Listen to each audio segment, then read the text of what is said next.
Meghan Markle might be in serious trouble after her latest Netflix controversy, and now people are asking, is she getting dropped for good? Let's break it all down. It was supposed to be Meghan Markle's comeback moment. A sparkling second act where the Duchess turned media mogul would finally control her narrative on her own terms, free from palace protocols and British tabloids. Netflix believed in it, or at least in her brand.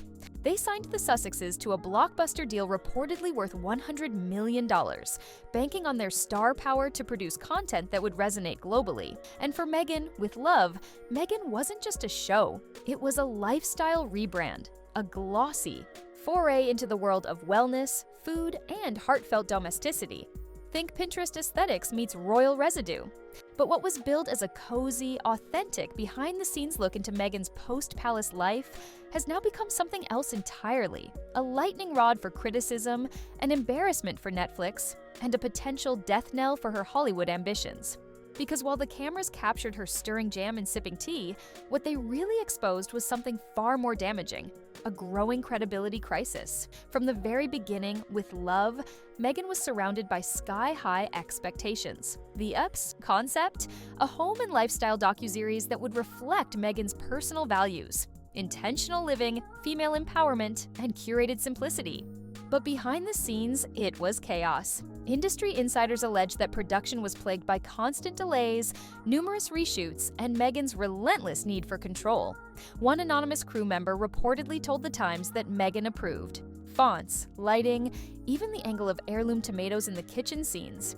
While that kind of micromanagement might fly on a solo influencer project, it spelled disaster on a $12 million plus Netflix production with a tight schedule and high stakes. As the budget quietly crept toward $18 million, creative freedom reportedly evaporated. Every scene, every cut had to reflect Meghan's image, not the content itself. And because of this, with Love, Meghan started to feel less like a documentary and more like a brand commercial. But it gets even worse. Once the series premiered, it was instantly met with brutal reception. And we're not talking about petty gossip or internet trolls. Viewers, critics, and even longtime supporters of Meghan voiced the same concern. It felt fake. On Rotten Tomatoes, the critic score stalled at a mediocre 33%, but the audience score sank even lower, dragging itself to an abysmal 20%. That's not just bad, that's category-defining flop territory. Focus groups reportedly winced through segments. Viewers described the series as soulless, emotionally vacant, and polished to death. What was supposed to feel intimate came off as robotic, and what was supposed to be Meghan's warm return felt more like a cold, carefully choreographed marketing campaign for a lifestyle brand that hadn't even launched yet. And here's where the internal temperature at Netflix really started to rise. Co-CEO Greg Peters, who typically stays far removed from the content trenches, reportedly reviewed the series himself. His involvement alone was enough to send a message across Hollywood. Something had gone seriously wrong. According to multiple reports, Peters wasn't just disappointed, he was stunned by the scale of the disaster. The show wasn't driving engagement. The data was bad. Test audiences weren't returning. Bounce rates were high. And perhaps most damaging of all, the PR backlash was intensifying. For Netflix, which values discretion and prestige, this was becoming a full-blown branding liability. So what happened? Next, Netflix pulled the plug, and fast. Despite already filming a second season, executives quietly shelved future plans. There was no press release, no farewell statement, not even a hint that the streamer might revisit the project later. The message was clear. With Love, Meghan was dead on arrival. But behind closed doors, Meghan wasn't giving up so easily. According to sources who spoke to The Telegraph and other outlets, she was blindsided. Allegedly, Meghan blamed the series' failure not on its content, but on Netflix itself. She claimed the platform gave the show minimal promotion, failed to leverage her brand correctly, and let headlines run wild. And while she's yet to make a public statement about any of this, the silence speaks volumes, and not in the way her team likely intended. And now, even Meghan's most loyal fans are beginning to shift uncomfortably. The entire premise of With Love, Meghan was to let audiences in, to peel back the curtain and show who she really is. But instead of vulnerability, they saw image. Management. Instead of warmth, they got wax. Even seemingly candid moments, like picking berries or crafting candles, felt overly staged.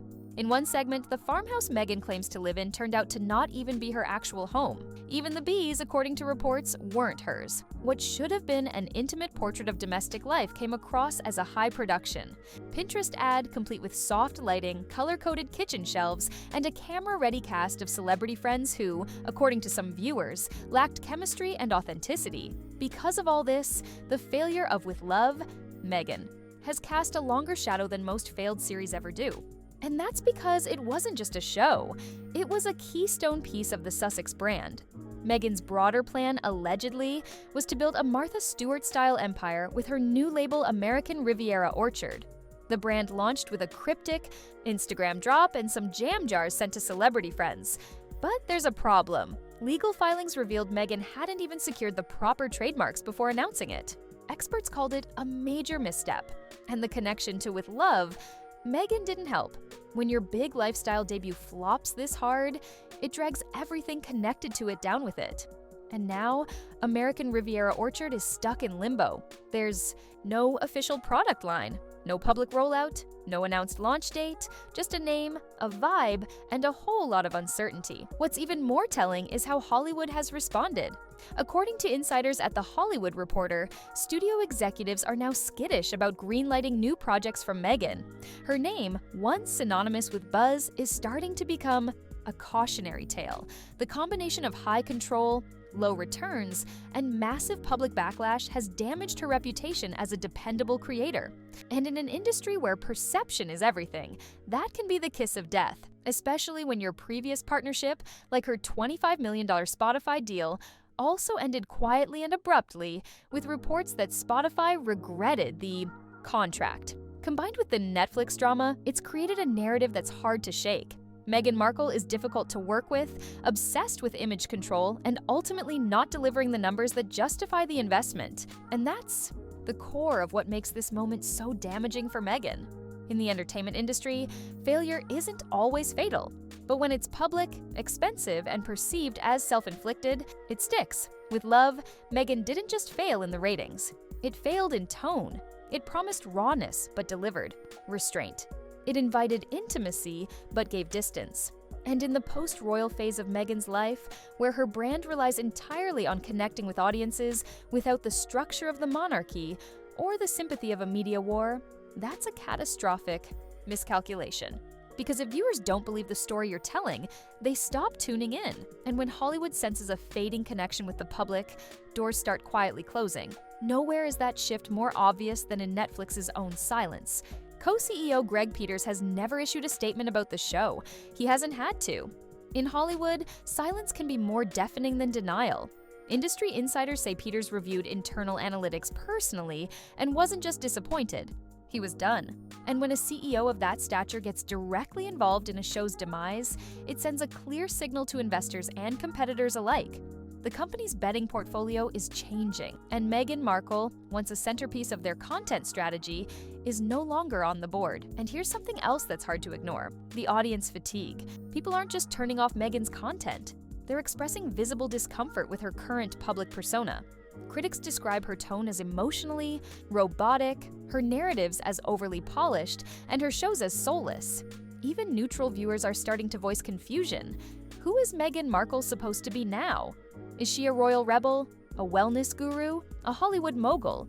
Because right now, the lines are so blurred they're unreadable. And when the image gets that confusing, the story and the audience start to fall apart. It doesn't help that Meghan's public appearances continue to feel disconnected from the average person's reality. Her show features $500 kitchen, linens, beekeeping segments, and scenes of hand-picking herbs from a garden that, according to multiple outlets, may not even be hers.